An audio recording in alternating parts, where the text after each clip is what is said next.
এগুলো দিয়ে সাধারণত একটা সিলিন্ডার দিয়ে 2 থেকে 2.5 ঘন্টা বা 3 ঘন্টা হাই জালের মধ্যে জ্বালানো যায়। গ্যাসের দাম নিবে 170 থেকে 180 টাকা। এগুলো হচ্ছে গ্যাস, বাজারের মধ্যে লোকাল বাজারে পাওয়া যায়।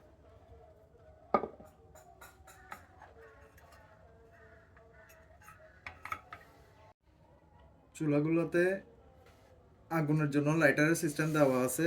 এই জিনিসটা স্পার্ক করে আর গ্যাসের ট্যাঙ্কিটা এদিকে কানেক্ট করলে চুলা জ্বলে। এটা হচ্ছে চুলার জাল বাড়ানো কমানোর জন্য একটা চাবি দেওয়া আছে এদিকে। সিলিন্ডারটা এভাবে কানেক্ট করতে হয়, একটু উপরের দিকে করে এভাবে চাপ দিয়ে ভিতরে ধরে ডান পাশে একটু ঘুরালে লক হয়ে যায়। গ্যাসটা লাগানোর সময় চুলাটাকে একটু এভাবে সোজা করে ধরবেন, না হলে গ্যাস লিক হয়ে পড়ে যেতে পারে।